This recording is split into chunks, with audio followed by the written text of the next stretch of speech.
Hello, hello, hello. It's another Fridays with Friends, and this week we're doing stories about wolves. Wolves who are big, wolves who are bad, wolves who are framed and just misunderstood. So, let's get started. The true story of the three little pigs. Everyone knows the story of the three little pigs, or at least they think they do. But I'll let you in on a little secret. No one knows the real story of the three little pigs, because nobody has ever heard my side of the story. I'm the wolf, Alexander T. Wolf. You can call me Al. I don't know how this whole big bad wolf thing got started, but it's all wrong.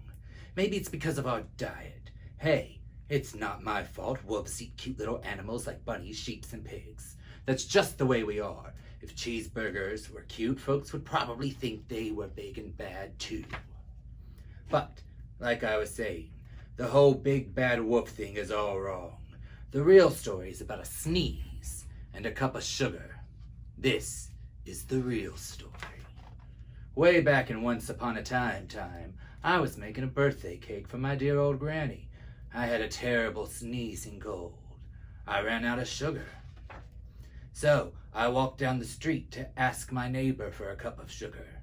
Now this neighbor is a pig, and he wasn't too bright either. He had built his whole house out of straw. Can you believe it? I mean, who in his right mind would build a house out of straw? So of course, the minute I knocked on the door, it fell right in. I didn't want to just walk into someone's house, so I called, "Little pig, are you in?" I was just about to go home without the cup of sugar for my dear old granny's birthday cake. That's when my nose started to itch. I felt a sneeze coming on. Well, I huffed, and I snuffed, and I sneezed a great sneeze. And you know what? The whole darn straw house fell down, and right in the middle of the pile of straw was the first little pig, dead as a doornail. He had been home the whole time. Well, it seemed like such a shame to leave a perfectly good ham dinner lying there in the straw, so I ate it up. Think of it as a big cheeseburger just lying there. I was feeling a little bit better, but I still didn't have my cup of sugar, so I went to the next house. This neighbor was the first little pig's brother. He was a little bit smarter, but not much. He had built his house out of sticks. I rang the doorbell on the stick house. Nobody answered. I called, "Mr. Pig, are you in?" He yelled back, "Go away! You can't come in! I'm shaving the hairs on my chinny chin." I had just grabbed the doorknob when I felt another sneeze coming on. I huffed, and I snuffed, and I tried to cover my mouth, but I sneezed a great sneeze. And you're not going to believe it, but this guy's house fell down too, just like his brother's. When the dust cleared, there was the second little pig, dead as a doornail. Wolf's honor. Now, you know food will spoil if you just leave it out in the open, so I did the only thing there was to do. I had dinner again. Think of it as a second helping. I was getting awfully full, but my cold was feeling a little better, and I still didn't have that cup of sugar for my dear old granny's birthday cake. So I went to the next house. This guy was the first and the second little pig's brother. He must have had the brains in the family. He had built his house of bricks. I knocked on the brick house. No answer. I called, "Mr. Pig, are you in?"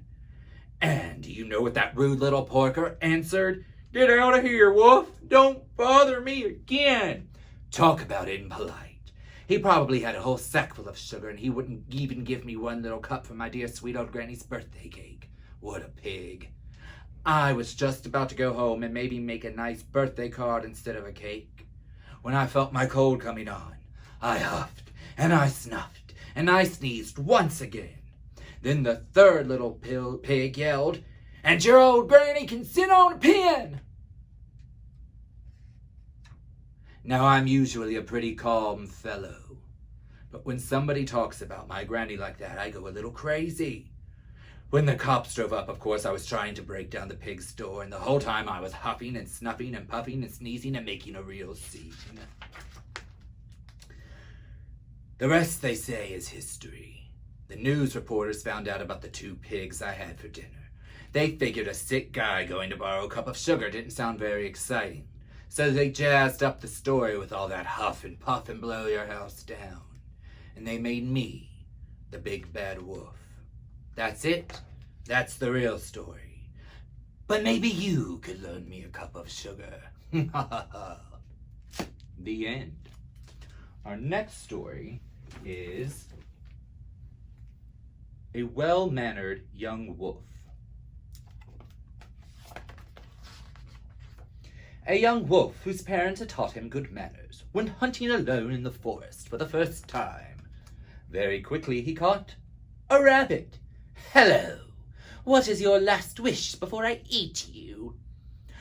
"I suppose I can't ask for my freedom." "Obviously." "Well then, I'd like you to read me a story." The young wolf, of course, did not have a book with him, but his parents had taught him that a last wish must always be respected. "Okay, I'll have to go home then." "I won't move a muscle, I promise." When the young wolf returned with his favorite book under his arm, the rabbit had vanished. "Wait, he's gone. Oh, that liar." The young hunter stormed off in search of another prey, and he captured a chicken. "What's your last wish?" Freedom." "Impossible, I'm too hungry."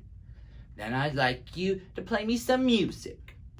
"I have a good book. Wouldn't you prefer a story?" No, I want music. Remember, a last wish must always be respected, I know." "Okay, I'll go find an instrument." "I won't move a feather, I swear." But the chicken didn't wait for the wolf either. Another liar! Furious, the hunter resumed his search for more prey to devour. Soon he found a little boy. "What is your last wish before I eat you?" I'd really love a drawing, please." At the idea of having to return home a third time, the young hunter exploded with rage.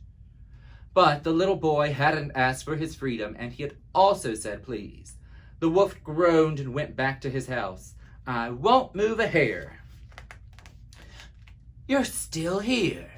"Yes, my parents told me to always keep my promises." "Careful, don't move." "It's magnificent, thank you very much." "And now?" "You're going to eat me already?" "What a shame. I'd like to show my friends my drawing." "Okay, fine. Be quick, I'm hungry." "Hey, friends, look at my beautiful drawing." He gave it to me. Isn't it nice? Where did everyone go? And that was A Well-Mannered Young Wolf. Our last story is The Lamb Who Came for Dinner. "Vegetable soup again," moaned the old wolf. "Oh, I wish I had a little lamb. I could make a stew. My favorite." "Vegetable soup again," moaned the old wolf. "Oh, I wish I had a little lamb. I can make a stew. My favorite." Just then, knock, knock. It was a little lamb. "Can I come in?" The little lamb asked. "Yes, my dear, do come in. You're just in time for dinner," said the old wolf, snickering. The little lamb was shivering with cold. "Brr, brr." "Oh, goodness gracious me," said the old wolf. "I can't eat a lamb that's frozen. I hate frozen food." So he put her next to the fire to thaw. The old wolf looked up at the recipe for lamb stew. He felt hungry at the thought of it. The lamb was feeling hungry too. Her tummy rumbled, rumble, rumble. "Goodness gracious me," said the old wolf. "I can't eat a lamb with a rumbling tummy. I might get indigestion." So he gave the lamb a carrot. "Stuffing," he said to himself. The little lamb gobbled down the carrot so quickly that she got the hiccups. "Hiccups, hiccups. Goodness gracious me," said the old wolf. "I can't eat a lamb with hiccups. I might catch them too." But He didn't know how to cure hiccups. He tried throwing the lamb up into the air. Hiccup. That didn't work. He held her upside down. Eh. That didn't work. He twirled her round and round. Hiccup. That didn't work either. So the old wolf patted her back with his big hairy paw. The lamb stopped hiccuping, snuggled under the old wolf's chin, and fell fast asleep. The old wolf felt funny. He had never been hugged by his dinner before, and suddenly he didn't feel so hungry after all. The little lamb snored gently in his ear. Goodness gracious me. I can't eat a lamb that's snoring. The old wolf sat down by the fire, the little lamb warm on his chest, and thought how very long it had been since anyone had given him a hug. He sniffled, then he sniffled again. The little lamb smelled so delicious. Oh, groaned the wolf. If I eat her quickly, it'll be all right. And just as he was about to gobble her up when she woke up and gave him a great big kiss. No, howled the wolf. That's not fair. I'm a big bad wolf and you're stew. Sue, said the little lamb, giggling. Then she pointed at the old wolf and said, Wolf. Oh, give me strength, groaned the old wolf. You'll have to go. He gave the lamb a warm sweater and put her outside. Now go away, he shouted. If you stay here, I'll eat you and then we'll both be sorry. He shut the door with a bang. It was dark outside and cold. The little lamb banged on the door. Wolf, she cried. Can I come in, wolf? But the old wolf stuck his fingers in his ears and sang, La la la la la. At last, all was quiet. Thank goodness she's gone, thought the wolf. She's not safe here with a hungry old wolf like me. Then he thought of the lamb all alone in the dark woods. She might get lost. She might get frozen. She might get eaten. Oh no, what have I done? He howled. He leaped up and opened the door. The lamb was gone.